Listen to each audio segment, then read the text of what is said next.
Would you rather one night with us or a year's supply of this sandwich?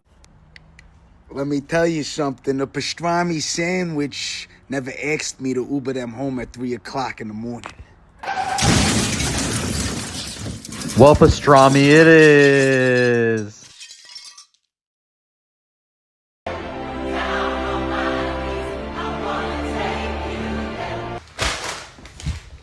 One thing you want to do before you die.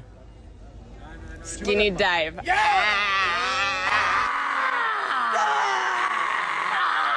Raise your hand if you've ever dated a narcissist. Go ahead. Okay. Raise your hand, those of you who dated a narcissist, where that narcissist was actually diagnosed by somebody who was not you.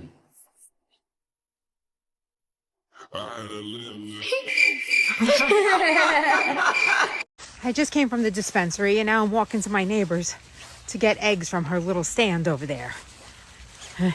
I'm buying eggs on the street and weed in the store. I don't know what the fuck's going on. The worst kind of broke is when it ain't you, it's life. Like, what the fuck do you mean? I'm actually getting money, but it keeps getting put to random stupid shit. I'm not really poor, but I keep going poor because life keep kicking my ass. No matter how much you get, it's always happening. I guess it's just part of life's adventure.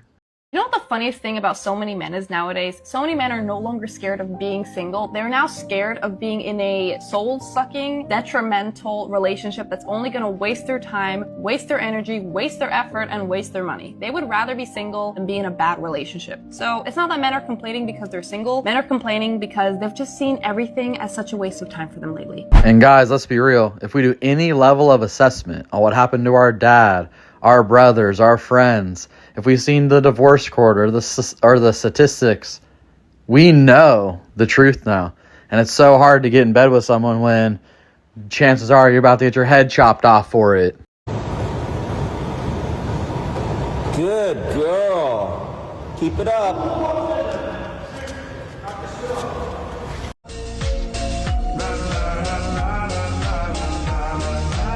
I don't know who needs to hear this, but it's okay to like your husband.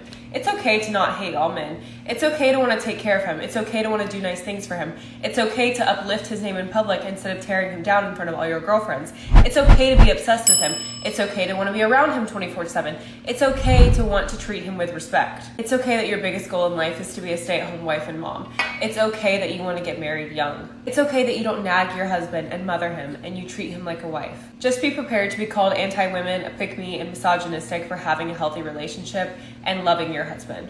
Well, as you can see, sometimes the pendulum swings, brothers. You know, there's only about 34,000 people subbed and me, so we only need one, baby, and there's enough for us. Let's go. Oh, hey man, XYZ. I've heard that one before. No. Oh my god, thank you. Just doing my job. What a nice lady. I won't date a man. I won't even talk to a man unless he eats these little end piece fries from Chick-fil-A. And you want to know why? Because if you eat these little dirt tasting shits, I know you eat ass. And I think that's beautiful. You disgusting slut. Man, I'm fucking pissed, y'all. I'm never bringing a torta home again, bro. This bitch got on my scale and fucking smashed it. Big ass torta, bro. Fuck. Now that's Torta's Gone Wild. You sick sons of bitches. Anytime you ask for a girl's number or you invite her back to your place, you have to have a reason. You have to add the because right after. They're 70% more likely to give you their phone number or come over if you have a reason after. Opposed to just like, hey, do you want to come back to my place? Yes. You have to say, do you want to come back to my place because I want you to meet my cat? Because I want to have a glass of wine with you. Because there's this awesome movie that I want to watch with you. I want your number because I want to take us out for a drink. This is 100% correct, guys. It's a part of negotiation. Before you ask for what you want, have the reasons why it makes sense. State your case. Yo, why do athletes do this? This whole talking to themselves thing. Yeah, that's kind of weird. She's doing it too. I guess she's trying to hype herself up or something. Can't no fighter beat me. Can't no fighter beat me. Can't no fighter beat me. Ain't no fighter better than me. No fighter's better than me. You see, the real reason why athletes talk to themselves is because they know something that you don't know. What you say to yourself matters much more than you think. Things that you continuously say start to shape your reality. And yo, it's not just limited to athletes. CEOs and top performers across the board use positive self-talk. Now, the crazy part is that we all use self-talk on a daily basis. It's just the majority of us use it in a destructive manner. For example, somebody asks you how you're doing, people say hanging in there, or not too bad. And when you give responses like that, whether you want to believe it or not, you're shaping your mind. You're shaping your outcomes. These people are not doing it for no reason. They understand the power. So it's about time you start using it in a constructive way instead of a destructive way. In these reckless videos, sometimes we plug in a gem. This guy's straight up on point. You know what's the greatest gift you can give to your parents? It's not money. It's not retirement. The greatest gift you can give to your parents is to take the biggest burden of their life off their shoulders, which is you. You are your parents' biggest burden. Yeah, your parents are like, you're my greatest gift, I love you. No, but you're the biggest burden. They go to bed worrying about you, they wake up worrying about you, they go through their whole day worrying about you. Some of you get frustrated by your parents pushing you to a direction you don't want to go, but you don't understand, it's coming out of fear. They want you to have a good life. They want you to win. So you want to do something great for your parents? Show them you're a winner by playing like a winner. Hey, sugar free. What? If she's standing outside, does that make her outstanding? Well, goddamn. What motivates high-ticket clients? 1. Money. Your work should make them more money. 2. Time. Your work should free up their time. 3. Status. Your work should make them look good. 4. Fear. Your work should help avoid a negative outcome. Learn how to talk about these things. Brother, you need to stop chasing women. You need to stop obsessing about relationships, and you need to cut ties with the idea that you need a woman in your life right now. Most guys nowadays are feeling empty, lost, and without purpose. And instead of fixing the root issues, they end up using a woman to patch up their wound. That's why when a breakup happens, it feels like the end of the world, because it really was the end of the world. You made her your world. Let's be real, she could never be all that for you. She was just filling a space that God had intentionally left open to force you to grow, but you chose to get distracted instead. I've noticed that there's one thing in common with every single guy I've ever met that's having relationship issues or is heartbroken from a girl. And the common denominator is that he is not proud of the life he is living.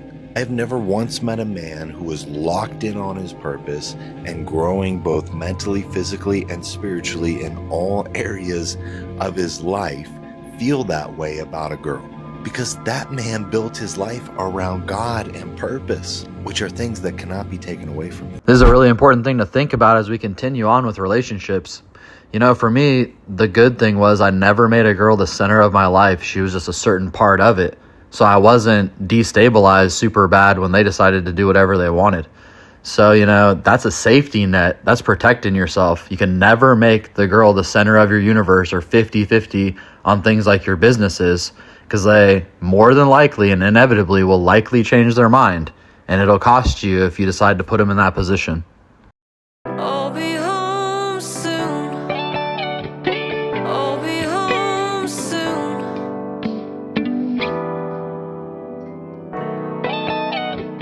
I'll be home soon. The only person I ever lost and needed back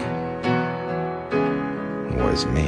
Come up to me. Let me provide you with a little secret. If you never quit, you could never lose. All right, y'all, let's see what I got for you today. You know, I want to take a second to talk about honesty. You know, I say be honest with the whole world, you know. It's a better way to go. It's way less effort. It's way less work. People respect it. It's just the way it is. But the most important person you can be honest with is yourself. You know, so many adults I see these days are committed to lying to themselves. I don't know why. Maybe to like avoid accountability or responsibility. I'm not sure. Like maybe it's like an ego issue or they have a problem being wrong, or I don't know what I don't have the problem, so it's hard for me to assess necessarily what it is. And I'm not going to spend a lot of time trying to figure out other people's problems, but at the end of the day, for some reason, there's an issue there. And, well, when you're not honest with yourself, you can't correct issues. Sorry, I'm kind of standing in the wind right now. But you can't correct issues. If you have a problem and you're not honest with yourself about it, you pretend like it doesn't exist, you lie to yourself to continue the behavior, there's never room for a correction. In order for you to fix your problem, in order for you to become better, you need to first acknowledge the issue.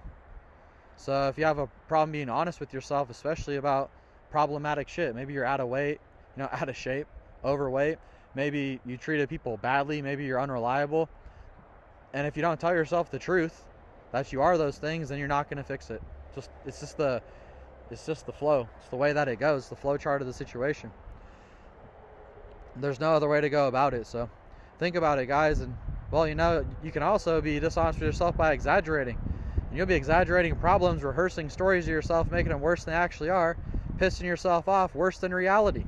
So there's a couple different layers to being honest with yourself, But the day I decided to be honest with myself and let it all go, and I don't give a fuck, I'm wrong 100 times a year. How could I not be? There's a lot of shit going on. It's nothing personal. It doesn't matter. When you can take it that way, your life will open up in amazing ways. That's the way to go. So figure out a way to assess whether or not you're being honest with yourself, exaggerating situations. Typically, everybody is. I had to stop myself from doing it years ago. All right, guys, I always appreciate y'all tuning in. Please like, share, and subscribe. We're going to see you on the next one.